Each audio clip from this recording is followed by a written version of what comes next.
have this word. I feel that God has been laying on my heart, and we just see where that word goes. We thank you, Holy Spirit, for your presence. I pray for myself, Lord, fresh anointing, touch my tongue, touch my heart. Let what you have put in it overflow, Lord.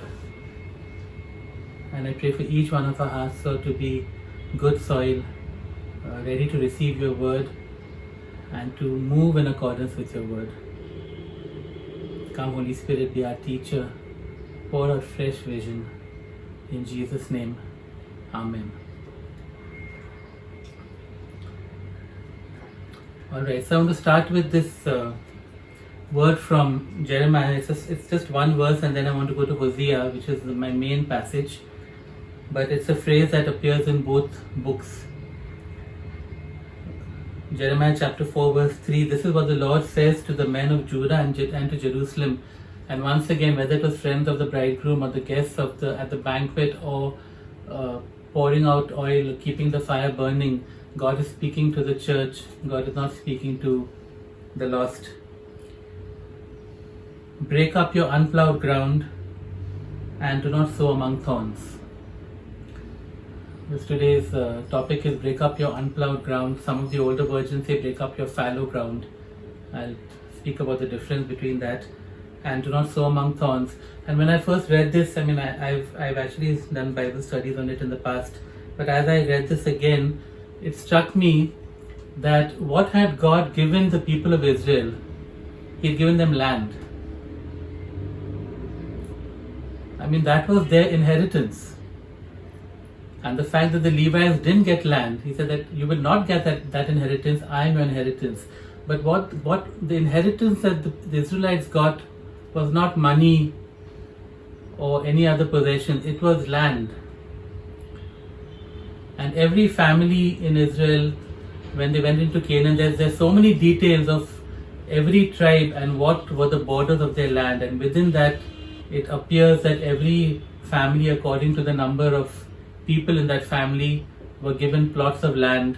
And so it was a big thing in Israel that you had this piece of land. This was God's inheritance for you. He took them out of the land of slavery in Egypt, brought them into the promised land, and the promise was land. And God made all these rules. Actually later he said that even if you had to sell off your land because you fell on hard times or all of those things, he said, but in the year of Jubilee you got the land back. So that the next generation, once again, it appears that Israel never did this, something that God commanded. But what was God's desire? That yes, you could lose your land because people do stupid things, they make foolish decisions. Poverty is not always oppression, it's also making foolish decisions.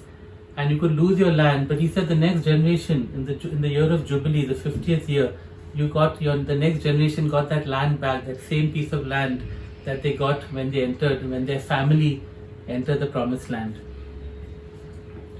And then I thought in that context, if the land was this gift, this precious thing that God had given them, why was there unplowed ground? That's what hit me. Break up your unplowed ground, do not sow among thorns. This thing that God had given them, that was the promise to them, that was their inheritance, that God took them through so much to bring them to this place. He performed so many miracles, such amazing things that we've never seen in the world ever since. Right from the plagues onward, Jericho, all of that, the sun standing still. At the end of it all, they got this piece of land that was theirs. And apparently parts of those land were unplowed. Other parts of those land were thorny. And they were okay with that. Okay? Now unplowed can refer to two things. It can refer to land that has never been plowed, hard ground. And I'm reminded, I think Jesus was thinking of this when he spoke of the parable of the sower, because there was hard ground, the path. But unplowed ground could also mean fallow, and apparently the word fallow means ground that has been plowed in the past and then has been allowed to lie without any sowing. It can be a good thing. It's part, when you allow the land to rest, that's also called the land being fallow. You allow it to rest for a year or two or three to recover its nutrients. So it's not always a bad thing. In this case, obviously it was. It's either land that has never been plowed and therefore nothing has been sown in that land, or it could be land that in the past was fertile and fruitful but has been allowed to lie waste and now it cannot be used for anything. The other kind of land is the thorny land, and we see that in the parable of the sower, no? That the thorns were the cares of the world. And I thought to myself, here are the people who are literally identified by land. It was their most precious possession, and they're allowed it to be either unplowed or fallow or thorny, and that is what therefore they were sowing in. That is what they were investing their time and energy in, and obviously they were getting nothing out of it. You sow among thorns.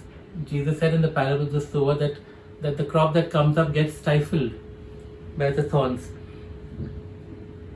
And so we see the state of the people of Judah and Jerusalem, and God is speaking to them about breaking up their unplowed ground and not sowing among thorns.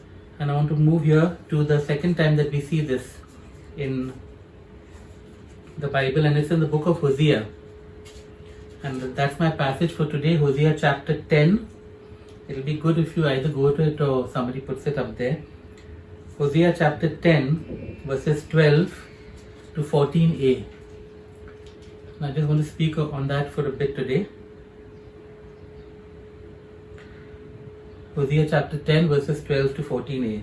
Sow for yourselves righteousness, reap the fruit of unfailing love, and break up your unplowed ground. For it is time to seek the Lord until He comes and showers righteousness on you. When I read this, I said, wow, this is a revival passage. I didn't realize that. The phrase in my mind was break up your unplowed ground. I didn't realize it would take me to a passage on revival. Then he says, but you have planted wickedness, you have reaped evil, you have eaten the fruit of deception. Because you have depended on your own strength and on your many warriors, the roar of battle will rise against your people, so that all your fortresses will be devastated. And stop there.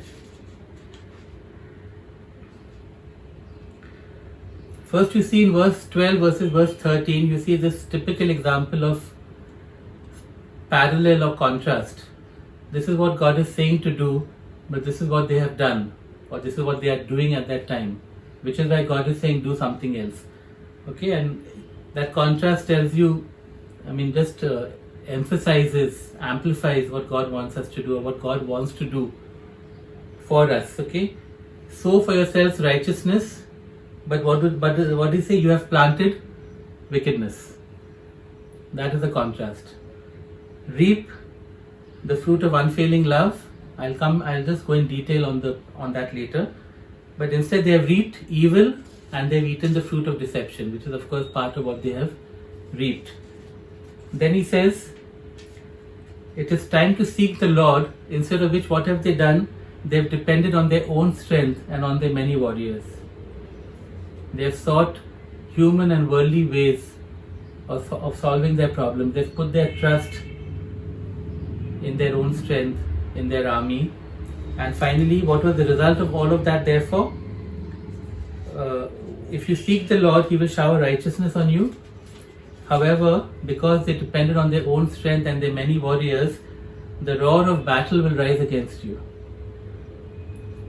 And that is what they therefore had experienced and were experiencing at that time.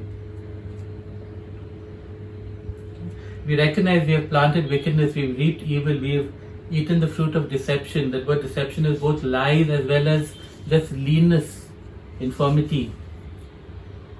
We confess, we know that we have depended on our own strength, our own ideas, our own ways of doing things, or the world's way of doing things. And the result is, and we've experienced, the roar of battle, or the thing that the devil has come against us and has succeeded in so many ways. The good news is what God is telling us to do and what God wants to do. And that I believe is His word to us today in this break up your unplowed ground. He says, sow for yourselves righteousness. Righteousness is God's is that which is right in the sight of God. It's as simple as that. It's God's righteous standards. In fact, it is a characteristic of God Himself. And He says, sow for yourself that, what will you reap? Unfailing love. That is the word chesed, which in the New Testament is agape. Translated kindness, mercy, loving kindness. The love that comes from God. Okay. And the point is this, what are we investing in? What are we investing our resources in? All of the resources God has given us. You know, whether it's time, it's energy, it's money, it's relationships, it's favor, it's influence, it's opportunities, interactions, our priorities. What are we investing in? All of that is sowing. And it's obviously very simple. If you sowed a certain kind of seed, you got a certain kind of crop. It's the same thing. God says, sow for yourselves righteousness, sow according to my righteous standards, sow according to my will, sow according to my nature, my character. And as I think about this, for me, for so many of us, time is such a thing. What are we investing our time in? Is it the things of the world or is it the things of righteousness? And He says, depending on that, you sow in righteousness, what will you reap? You will reap love. Love is again the heart of God.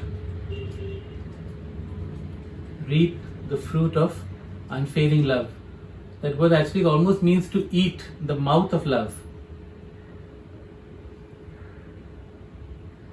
That experience of God's love, that release of God's love. He's saying that's what you will reap when you sow. When you sow according to God's character, you will reap according to His character. God is righteousness. God is love. Chesed love. So God makes that first point, and that's why I think God led me to even read Psalm 126. It was about sowing and reaping. We see the fruit of things around us, and we say, how come things are like this? Well, what have you sown? What have we sown? We see things that are so difficult all around us, so chaotic all around us. But what have we sown? And God is saying, sow according to my nature, sow according to my character, sow according to my will, my standards, my priorities. You will reap the same thing. But there's another problem, that the very land is not ready for sowing. And so He says, break up your unplowed ground. Again, there are two, as I said, it can mean two things, and both make sense. It can mean areas of our life that have been just not touched. We have not plowed them at all. Areas of our heart that are so hard, we've never prepared them for God. We've kept them away from Him. What was the act of plowing? You had hard ground and then you took the plow or the till, or you tilled it, or you took the oxen, and it was not it's not a, if the ground could feel, it's not an easy thing for the ground. You drag the plow through the ground, break it up again and again until the soil is ready to receive that seed. But the point is this, that very difficult thing that's happening to the ground is what the ground was made for. Otherwise it's just lying there waste. Look at the other side of it. Things in our lives, areas in our lives that were fruitful once, and now we've abandoned them. I guess backsliding is a word for things like that. Where we were once, and I last week I think I spoke about how I feel when I see flame dimming. And just yesterday, it was so amazing. Yesterday, Saturday, we had Anila and I led the prayer time for MTN. MTN has a prayer time every morning for half an hour, and different people lead it. And so every 3 months or so, they ask us to lead that session. And we did the session on presence. God's presence and the need for His presence, and uh, yeah. So that was the topic. All the points were to do with seeking His presence and being a church and a people of His presence. And one of the senior leaders called me after that. He always calls. I think he calls everyone after their leading time, and he sort of encourages them. Yeah. So he called me, and he said a very nice prayer and all of that. But this is what he told me. He said, what you shared, what you did was so important. The topic on the importance of just seeking God's presence. He said, I remember when I first came to Christ, and all I wanted was His presence. And he must be in his 80s now. I would consider him an elder of the city. In the olden days, that's what he would be. I think spiritually, he's an elder of the city. And he said that, and then we get caught up in so much Christian work, so much activity, so much busyness, that we lose out on that thing, that what was so precious and so sweet to us when we started off. And that's true for all of us, and that's part of the fallow ground, that we end up with things in our lives that, yes, are unplowed. We've not let God even touch them. We've not even prepared those areas. But there are also other areas that have become fallow. And that's why Jesus says to that church, He says that return to your first love. They were doing amazing things. They just gone astray from their first love. And I think we need to look at our lives and see what have we allowed, what have we not even prepared for God, but also what we have allowed to just go fallow. I think about gifts and talents. I mean, spiritual gifts are gifts, just like the land was given to the people. Our talents, our natural talents are gifts. What are we doing with them? Plus all of the other things. Time is a gift, health is a gift. What are we doing with these things? When I look at this church, I think without exception, we are in the 1% of the most wealthy people in the world. Without exception. I'm not saying India, the world. What are we doing with our resources?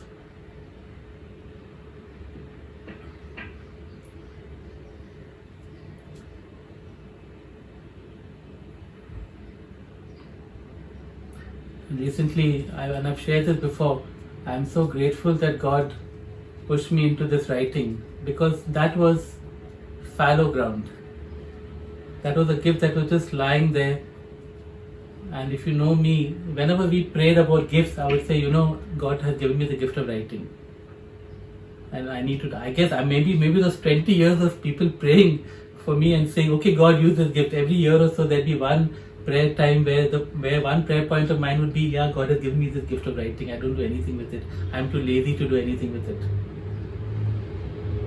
And I'm so grateful for God just pushing me into doing something with it. And as I do it, I know that now God is saying you need to start writing something else. But the same laziness and the same reluctance to spend time and to whatever the work that it requires is there for the next thing. I don't know how God will push me into the next thing now. He'll probably have to push me again, because He knows that's the only way I'll do something. But I'm so grateful. But if this hadn't happened, if in December of last year I'd found another devotion to send to all of you, it would have still been there, fallow ground, maybe even unplowed ground, I don't know. But I did use it long time ago. So fallow ground. And I can't say anything about anyone in highway. It's between you and God. You know the unplowed ground, and you know the fallow ground. And if you don't know, ask God to show you, which I need to ask God to show me again. He says, break up your unplowed ground. Why?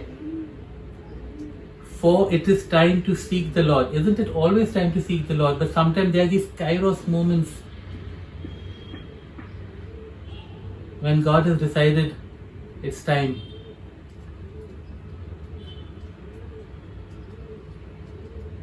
It's time, and that it's time that I want to come in an awesome way. It's time to seek me. There's never not a good time to seek the Lord.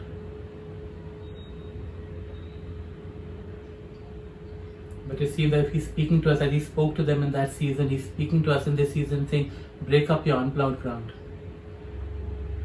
For it is time to seek the Lord. And one of the ways we can have to do that also is by not seeking other things, which is what the next verse said, no? That they put their trust in their own strength and their many warriors. We were just doing this prayer time now, and Anila, me and Akshay were praying, and Anila was praying for the highway point, which happened to be about me and the vision and all, and she prayed that let him not depend on anything good that's happened in the past camps. I have to put all of that aside, and I have to seek God for this camp. I have to seek God for what He wants to do this time. Not that He might not ask me to do similar things, but I've got to seek Him afresh. He's saying break up. God is saying break up your unplowed ground and seek me, because He wants to use those areas. Just imagine if you only have out of 10 areas, 3 are unplowed, 3 are fallow, and the remaining 4 are places where sowing. And God is saying break up those other areas because I want to use them all. It is time to seek me. It is time to open up those areas to me. It is time to do the work of plowing. It's time to do the work of re-plowing, maybe if it's been fallow. And then sow in all of those areas.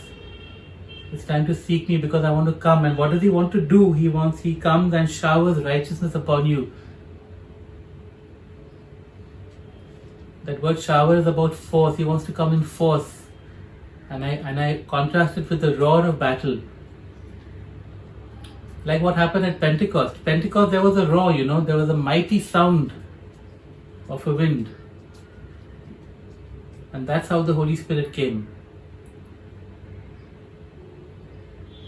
And we've got so used to the roar of battle against us, it's become just noise in the background. And we live our lives in that way, thinking this is the way life is. No, God wants to come and shower righteousness upon us. He wants to come and shower Himself. He Himself is righteousness. He wants to shower us with His presence. And in order to do that, and the point is this, He will come, because there are other people praying and other people preparing themselves. But let it not be that He will come and it's like the seed that went on the, out of 4 types of soil, 3 were useless. Let it not be like that. That we have not prepared our ground. We have not broken up the unplowed ground. We have not sought Him. And so when He comes, there's only some part of the soil that gets blessed and the rest of it is still unproductive.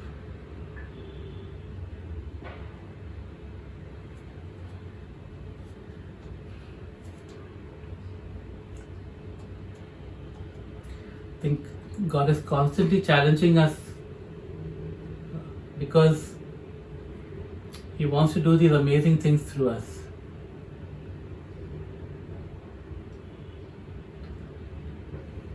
When I chose to do the 3 months, it was also based on prophetic words that were spoken about the first 3 months being significant in terms of preparation. And some may say that what happened after that? I have no idea. I leave that to God. We just did what we thought God said to do. We were obedient to that. There were some prophetic words about the first 3 months being important in terms of preparing ourselves. There were other words that were 54 days that went from sometime in February to the end of March. It ended the same day. I accepted those. We just went with it. We persevered for these 3 months. Then I felt God speaking about these 10 days. We've moved ahead with those 10 days. We want unplowed ground to be broken. We want to be in this place where everything that God has given us, every resource, every gift, our inheritance, so to speak, is available for Him to sow what He wants to sow, and for us to reap what He wants to reap in us. He's calling us into these times. And we just have to keep ourselves ready. We have to be prepared.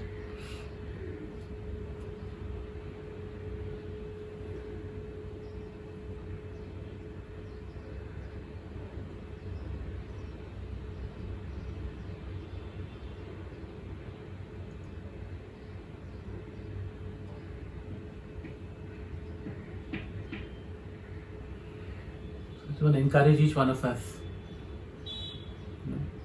Maybe take time today, tomorrow, whatever. Just ask the Holy Spirit, what is the unplowed ground? What is fallow ground?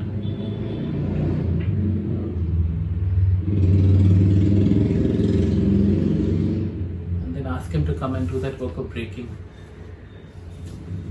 It's going to take time. Maybe it'll take time over these 10 days, maybe this month. Ask Him to come and do that work of breaking. We cooperate with Him in that time, in that work of breaking, allowing the plowing to happen, allowing the preparation to happen. Our investment, our seeds, are this investment of time and energy and effort and priority. And He is the one who sends the rain. He is the one who sends the showers. He is the one who will pour out revival. And that fruit that comes up, Chesed, the fruit that comes up, is His love for us, for the world to see. For the world to see, as Tim Sheets is the one who also shared about the end of March, and his last sermon was the fact that what God wants to do will be notable in the sense of people will take note, that the world will not be able to deny that this is God. That's where we want to be. The fruit of unfailing love, that the fruit that comes out of the things that we do, nobody will be able to deny that this is God.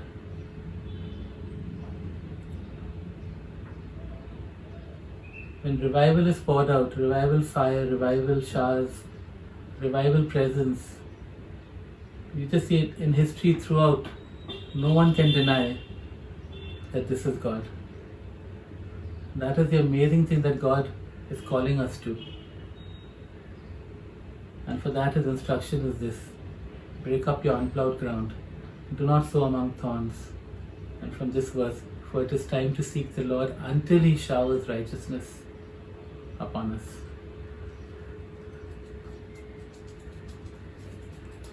Just going to pray. Just pray the words of this of Hosea for us. And Lord, I pray for each one of us, Lord, for each one in Highway, that we will sow for ourselves righteousness, and that we will reap the fruit of unfailing love. Lord, I pray that we will break up our unplowed ground, and we will seek You in this time that You have appointed. And Lord, we believe that You will come as You have promised, and You will shower righteousness upon us. Thank You, Jesus. In Your name we pray. Amen.